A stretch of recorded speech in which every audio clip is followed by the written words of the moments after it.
আমি অনেকক্ষণ আগেই লাইভে আসতে চাইছিলাম, যাই হোক, মাথার আজ 2 দিন ধরে আসলে মানুষের কারো মন মানসিকতাই ভালো না।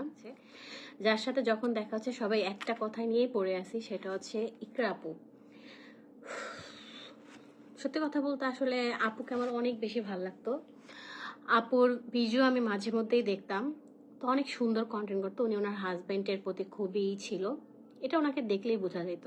তো ওনাদের বন্ডিং দেখে অনেকেই ভাবতো যে আসলে খুব মাশাআল্লাহ অনেক ভালো বন্ডিং। আসলে আমরা উপর থেকে যা দেখি ভিতরটা কিন্তু সেরকম হয় না।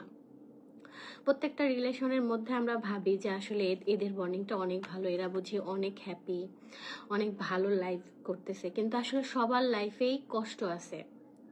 কষ্ট নিয়েই কিন্তু মেয়েরা বেঁচে থাকে, আর বেশিরভাগ মেয়েরাই কিন্তু মনে করেন এই ধরনের কষ্ট নিয়ে। আমাদের বাংলাদেশে এই ধরনের সমস্যা প্রত্যেকটা ঘরে ঘরে হইতেছে, প্রত্যেকটা নারীর জীবনে এরকম আছে। কি হয়েছে আপু?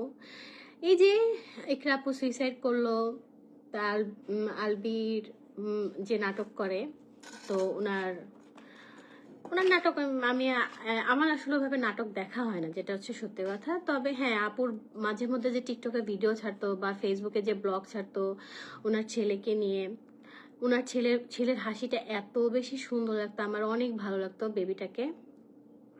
কিন্তু আপু দিন শেষে একটা ছেলের কথা ভাবা উচিত ছিল, যেটা হয়ে গেছে তো হয়ে গেছে, কিন্তু আপু ভুল করছে।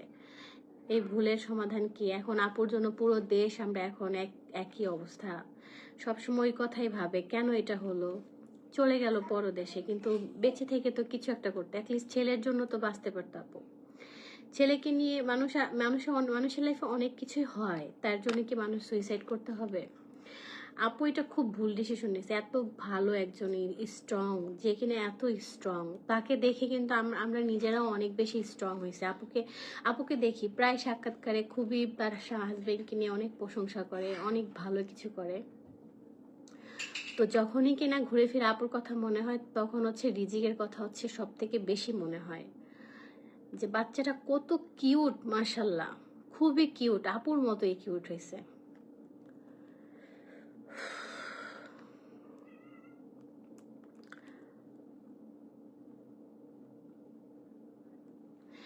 থ্যাংক ইউ সো মাচ আপনার কমেন্টে রিপ্লাই দিছি বলে। আসলে মন যতই বুঝাই, দিন শেষে আমরা বারবার দেখতেছি কি হলো, কিভাবে হলো, কেন হলো। কোনোভাবে যদি আমরা মেয়েরা অনেক কষ্ট সহ্য করি সব দিক থেকে, সব দিক থেকে। যখন থেকে আমাদের জন্ম হয় তখন থেকে কষ্ট। বাবা মার বাড়িতে এত কষ্ট করে লালন পালন করে বড় হই, সে বাবা মার বাড়িও নিজের বাড়ি না। তারপরে একটা সময় বিয়ে হয়, শ্বশুর বাড়িকে নিজের বাড়ি মনে করি, সেটাও নিজের না। ছেলে মেয়ে হয়, ছেলে মেয়েরা ভাবে নিজে, সেও বড় হলে যার যার মতো শেষে চলে যায়। আসলে মেয়ে মানুষের লাইফে নিজের বলতে কিছুই নেই, দিন শেষে আমরা শূন্য। এটাই হচ্ছে আমাদের বাস্তব জীবন। আপু তোমাকে ভালো লাগে আমার অনেক, থ্যাংক ইউ সো মাচ।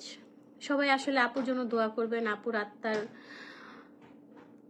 যেন শান্তিতে থাকে, ভালো থাকে, এই দোয়াই করতে হবে এখন আমাদের জন্য। আর রিজিক বাবুর জন্য আমার অনেক বেশি আফসোস।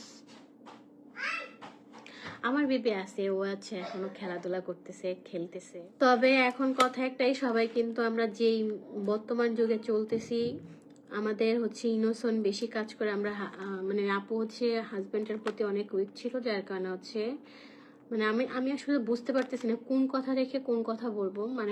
ঘুরে ফিরে না কেন যেন বারবার মনেই পড়ে যায়। আপু সানজিদা অনেক বেশি টায়ার্ড, ও হচ্ছে শুয়ে আছে এখন, সানজিদাকে ডাকলেও আসবে না। Thank you so much.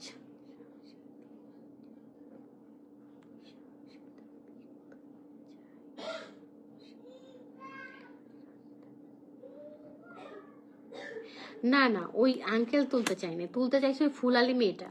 Pick তুলতে এসে ভিডিও করতেছে, তো ভিডিও করতে নিষেধ করা হয়েছে, পিক তুলতে বলা হয়েছে।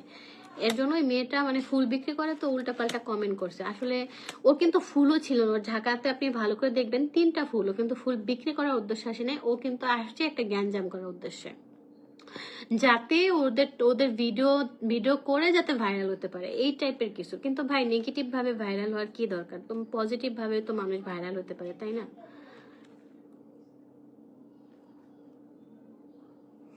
আমি তো কারো কথা এভাবে শুনি না। ভাইয়া আমার হচ্ছে কোনো ছেলে সন্তান নাই, আমার হচ্ছে 3 মেয়ে। আলহামদুলিল্লাহ আমি 3 মেয়ে নিয়ে অনেক খুশি আছি, অনেক ভালো আছি। আর আমার ছেলে সন্তান বলতে হচ্ছে আমার মেজ বোনের ছেলে হয়েছে, ওটা আমার ছেলে সন্তান। আর আমার হচ্ছে শ্বশুরবাড়ি থেকে হচ্ছে আমার সেজ দেবরের ছেলে আছে, ওটাও আমার ছেলে সন্তান। তো আমার নিজের যেহেতু হয়নি, ওইটা আমার নিজের সন্তানই মনে করতে হবে। তো ধরতে গেলে আমার 2টা ছেলে সন্তান অলরেডি আছে। হয়তো বা আমার পেটের থেকে আমি জন্ম দিতে পারিনি, এটা আমার কপালে নাই, আল্লাহ আমাকে দেয়নি, এজন্য আমাকে খোঁচা মেরে যে কিছু বলবেন এটা তো আর না। সবার যে সবকিছু থাকতে হবে এমনটা কিন্তু কিন্তু কোনো জায়গায় না। আমার বাবার কিন্তু আমরা 4 বোন। আমার বাবা কি সুখী না? আলহামদুলিল্লাহ আমরা আমরা 4 বোনই কিন্তু আমার বাবা মাকে খুব ভালো জানি। বর্তমান যুগে কিন্তু আপনি যদি দেখেন, বর্তমান যুগে কিন্তু ছেলেরা বিয়ের পর বাবা মাকে ফেলে দেয়, এরকমটা হইতেছে। কিন্তু আমরা দেখেন আমাদের বাবা মা এখনো আমাদের সাথে আছে, আমরা বাবা মার সাথে আছি, আমরা 4 বোন একসাথে আছি, এটাই আমাদের জন্য অনেক কিছু। আর ভালোই হয়েছে আমাদের ভাই নেই, আমাদের বোন বোন আছে, আমরা বোনই ভালো। আর সানজিদারাও বোন আছে, অনেক ভালো আছে। আমারও ছেলে নাই, হয়তো বা একটু কষ্ট লাগে, বাট এই কষ্টর আফসোস করে লাভ নেই, যেটা হয় নাই তো হয় নাই। অন্তরা আগে নাটকের কাজ করতো, কিন্তু এখন কোনো নাটকের কাজ করে না। এখন হচ্ছে ওর হাজবেন্ড সবাই মিলে ঘরে ইউটিউবে ব্লগ করে, আপনাদেরকে সুন্দর সুন্দর ব্লগ দেয়, বিনোদন দেয়, এটাই অনেক কিছু। নিজের বিজনেস দেখে, 2 হাজবেন্ড ওয়াইফই বিজনেস ম্যান বলা যায়। দুজনে দুজনের বিজনেস নিয়ে অনেক বেশি ফোকাসে আছে, অনেক কষ্ট করে, অনেক স্ট্রাগল করে দুজনেই। এত কাজ করার পর কিভাবে ওরা এত কাজ করতে পারে, মাশাল্লাহ মাশাল্লাহ, সবই আপনাদের ভালোবাসার জন্য। হ্যাঁ ভাইয়া, পিক তো তুলতে দিছে, আপনি জানেন না কেন বলতেছেন? পিক তুলতে দেওয়া হয়েছে, কিন্তু ওরা চাইছে ভিডিও করবে। আর যে অ্যাঙ্গেলে ভিডিও করতেছে দিশামণি, মানে কি যেন অন্য কি বলবো, আসে না যে মানুষ সব অ্যাঙ্গেলে দাঁড়ায় নেবে, কুজো হয়ে দাঁড়াইছিল।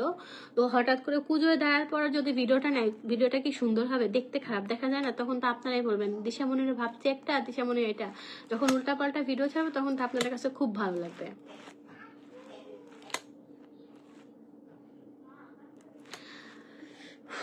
ভাই এত ভদ্র ভদ্র ভাষায় আপনারা কিভাবে কথা বলেন? এত শিক্ষিত, ইংলিশে কথা বলেন। ইংলিশটাও আমি বুঝি না, কারণ আমি ইংলিশ পড়তে পারি না। টায়ার্ড তো আছি, টায়ার্ড, কিন্তু টিকটকে ফেসবুকে ঢুকলেই যেটা দেখতেছি এটা দেখে আরো বেশি টায়ার্ড হয়ে যাইতেছি। যে কি মা কতটা কষ্টে, একটা মেয়ে মানুষ কতটা কষ্টে হলে মানে এই ডিসিশন নিতে পারে, সেটা আপনারা জানা নেই। এখন অনেকে অনেক কিছু ভাবতেছি যে আপুর এটা করা উচিত হয়নি, কিন্তু হ্যাঁ আপু ভুল ডিসিশন নিছে, এটা আমরা বলি আপুর ভুল হয়েছে ডিসিশন নেওয়া।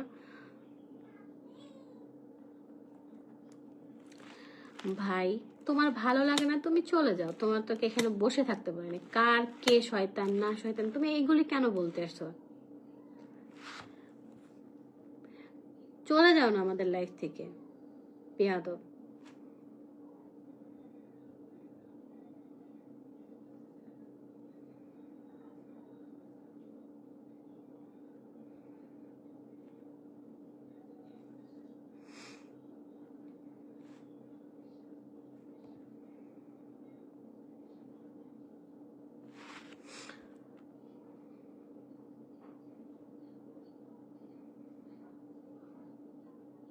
হ্যাঁ সঞ্জিদা আজকেও রোজা ছিল, আগামীকাল গতকালকেও ছিল। আর হচ্ছে পরশুদিন ছিল না, কারণ ও অনেক বেশি অসুস্থ হয়ে গেছে, টায়ার্ড হয়ে গেছে। ঘুমাই নেই, আমার ঘুম আসতেছে না, আমি আপনাদের সাথে কথা বলবো তাই ঘুমাই নেই।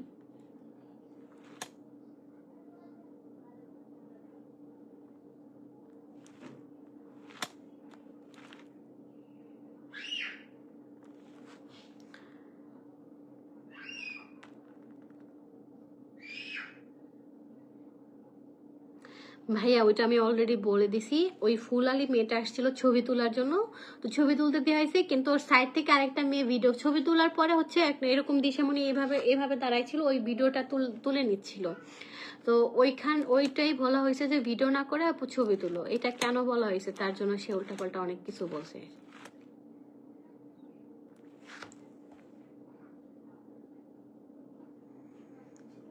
কি বলবো আপু, কিচ্ছু বলার নেই। আপনার কমেন্ট দেখে তো আমি হতাশ। এত ভালো ব্যবহার আপনার, সো স্যাড।